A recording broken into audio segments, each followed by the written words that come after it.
有民众伫咧 Costco 内乌店买剁好的排骨，转去滚汤，10岁查某囝食到喙内面，才发现讲，这排骨的骨头顶头有雕一块1公分长的刀仔片，食第二地同款也有，喙齿去擦到，家长甲这代志铺上网，代志才见光。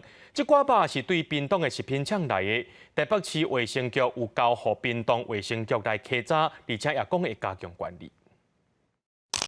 详细看，伫画面内底一块排骨的骨头，顶悬插一块差不多1公分长的刀片。会有遮尔含的相片，是有民众顶一日去台北市内湖的 Costco 买排骨，转去厝里煮汤。因查某囝食2块排骨，所发现内底有刀片，后民众是起一个抛去伫网络顶。无法度想象细汉囡仔若是甲这种刀片食落腹肚底，会发生啥物代志。强调 Costco 的品管需要好好要求。 在吃的时候就舌头被刺到，当下我看到2块骨头有刀片的时候，其实我内心真的是很生气。铁片的外围其实是很锋利的，那个嘴巴一划下去，那真的不是缝个1-2针你就可以解决的事情。相片抛去伫网络顶了后，真侪网友拢讲，这刀片真细块，无细枝就去食落，万不利吞落腹肚底，囡仔可能会有性命危险。还阁有人建议讲，要保留证据，验伤提告。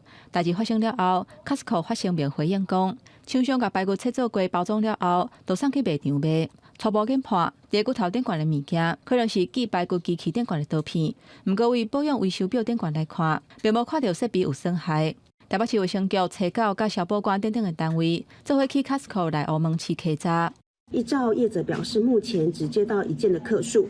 卫生局今天稽查同批号产品，没有看到有异样，也没有看到有锯齿状的刀屑，而现场也没有食品卫生不良的个情形。台北市卫生局表示 ，Costco 这款肉品是由屏东一间食品工厂测的，结果再去门市内卖。不过业者目前是无愿意回应。台北市消保官建议，民众会当提起消费争议的申诉。 身体健康有受损的部分，可以举证来跟业者请求精神的慰抚金。那针对所支出的医药费，也可以举证来跟业者来请求。市政府目前也已经要求业者要进行退费。目前屏东县卫生局现场稽查这间食品工厂，机械刀片并无损害，金属检测的记录嘛无各样。呼吁业者都要落实自主管理，以护食品的卫生安全。记者综合报道。